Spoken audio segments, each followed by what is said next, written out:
If this treatment works, why won't insurance cover it? That's a question I get asked almost every day in my Houston podiatry practice. My name is Dr. Andrew Schneider, and I'm a podiatrist in Houston, Texas. Patients come to me frustrated. They say, Dr. Schneider, if PRP helps people, why do I have to pay out of pocket? Is it experimental or just not accepted yet? I had a patient just last week who told me she's been dealing with plantar fasciitis for 2 years. She's tried physical therapy, cortisone injections, custom orthotics, and even considered surgery. When I mentioned PRP, her first question wasn't about the procedure itself. It was, why doesn't my insurance cover this if it actually works? These are fair questions. And if you're dealing with chronic foot pain, tendonitis, or arthritis, you've probably wondered the same thing. The truth is more complicated than you think. It's not just about whether something works, it's about how insurance companies make decisions, and those decisions aren't always based on what's best for patients. In today's video, I'm going to explain exactly why PRP isn't covered by insurance, what that means for you as a patient, and how to think about this decision differently. I'll also share some insights about the financial reality that insurance companies don't want you to know. But before I do let others know about these videos, please like, comment, hit the subscribe button, and share on social media. This will help others find this information.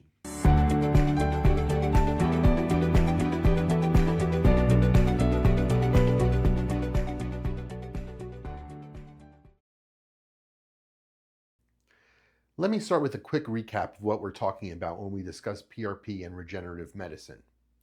PRP stands for platelet-rich plasma. In simple terms, we're using your own blood to concentrate healing factors. Here's how it works. We draw your blood, typically 60 milliliters, depending on the area we're treating.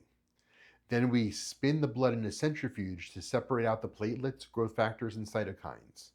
These are the things in your body that are naturally responsible for healing.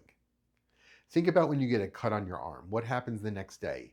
Your body starts to heal it with little scabs. Those are your platelets signaling the healing process. PRP has 8 times the amount of platelets than what's normally in your blood. You can imagine how powerful this can be for healing when we inject that concentrated solution into an area that needs repair. PRP isn't the only regenerative option we have available. There's also something called DPMX, which uses Wharton jelly from donated umbilical cord tissue. We have shockwave therapy, which uses acoustic waves to stimulate healing. There are peptides and red light therapy. These all fall under the umbrella of regenerative medicine. Here's the key concept that sets these treatments apart from traditional medicine. These treatments aim to heal the underlying problem, not just reduce pain temporarily. That's fundamentally different from something like a cortisone injection, which provides temporary relief but doesn't actually repair the damaged tissue. I've been using regenerative medicine in my practice for several years now, and I've seen remarkable results. Patients with chronic Achilles tendonitis who haven't responded to months of physical therapy. People with plantar fasciitis who've been limping around for years. Patients with arthritis in their big toe who thought surgery was their only option. Many of these patients have found significant lasting relief with PRP. So if these treatments can actually heal tissue and provide long-term relief, why won't insurance companies pay for them? Let me explain how insurance companies actually decide what to cover, and this might surprise you. Insurance coverage decisions are not based on what works best for patients. They're based on policies, data requirements, and cost control. These are 3 main requirements insurance companies look at before they'll cover any treatment.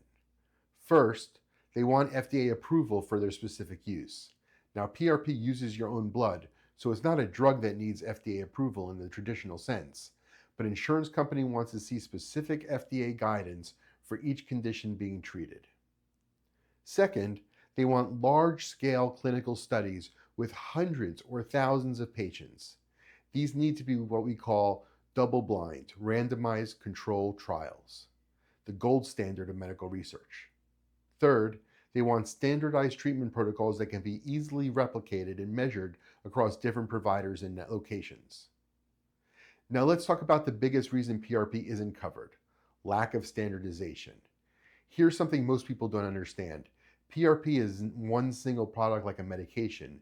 There are different preparation systems, different concentrations of platelets, and different injection techniques. Some systems produce 2 billion platelets, others produce 10 billion or more. The technique I use in my office might be different from what another doctor uses across town.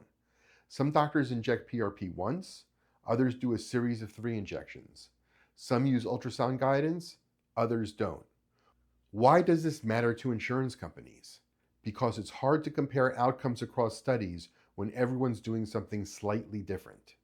It's also hard to create a single billing code when there's so much variation in the actual treatment.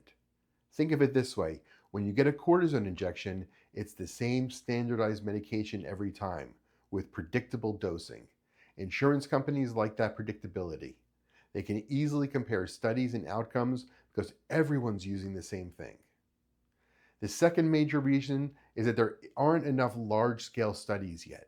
Insurance company wants to see hundreds or thousands of patients in those double-blind randomized trials I mentioned earlier. Now here's the reality of PRP research. There are many, many smaller studies that show positive results. I've read the research, and it's compelling. Studies show PRP is more effective than cortisone for tennis elbow. Research demonstrates that PRP can slow the progression of arthritis. Data showing better long-term outcomes compared to traditional treatments. But we don't have enough of these massive multi-center trials that insurance companies demand before they change their policies. These large studies are expensive and time-consuming.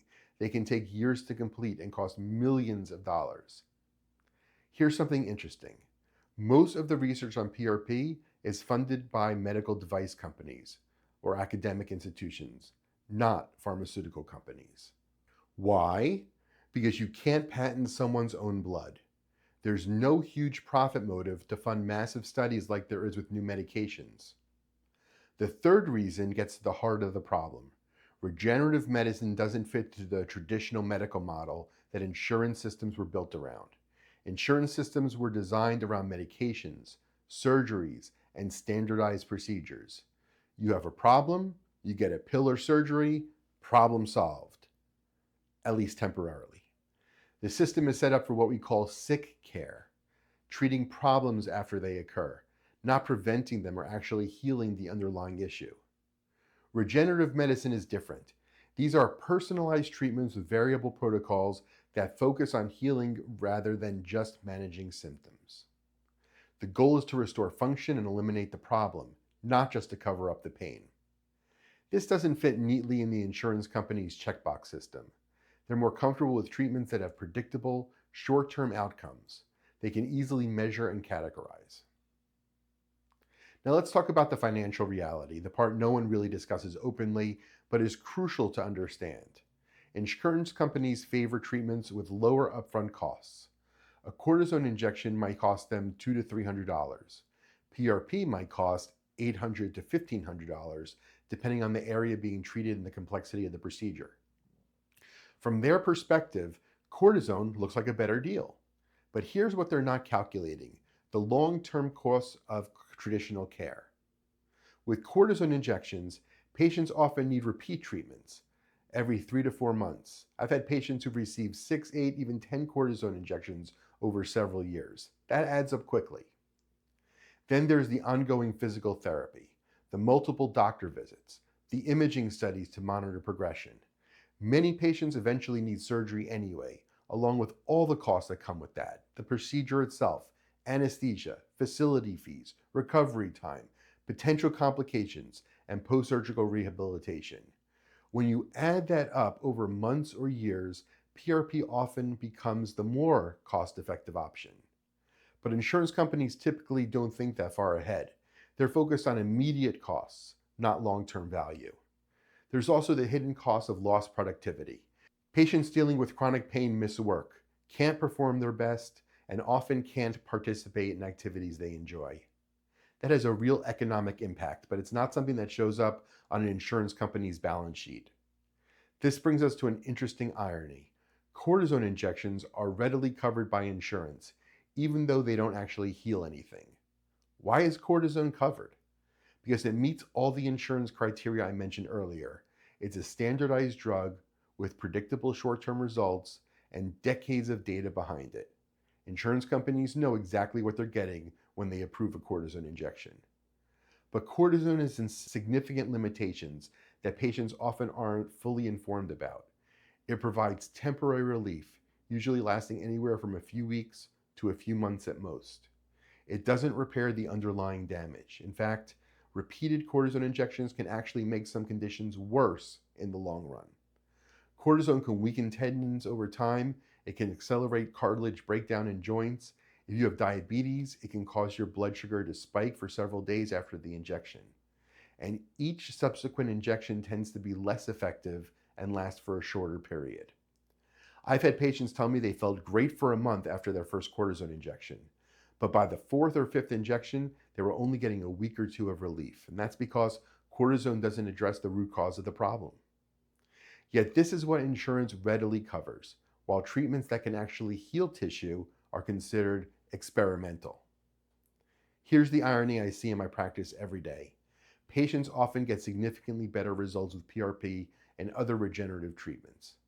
What I observe clinically is longer lasting relief, often 6 months to several years instead of a few months. I see improved function, not just pain reduction.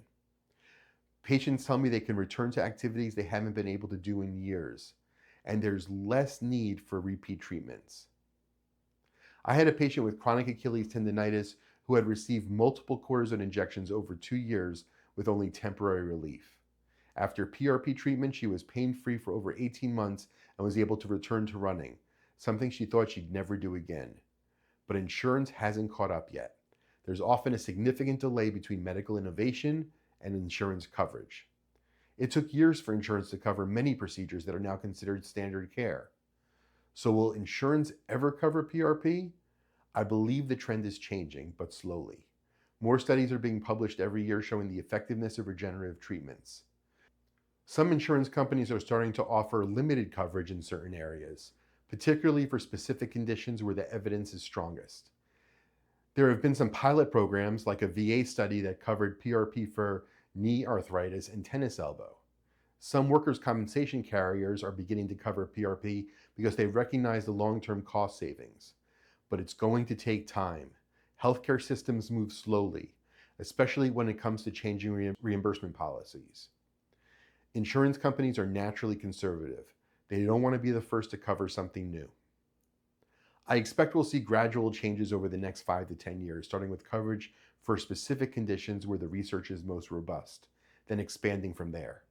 In the meantime, how should you think about the cost as a patient? I encourage my patient to reframe the decision entirely. Instead of asking, is it covered by insurance? Ask, what actually solves the problem? Don't let insurance coverage be the only factor in your healthcare decision. Here are some questions to consider. How long have you had this pain? How much has it already limited your life? What have you already spent trying to fix it? What's the cost of continuing to live with this problem?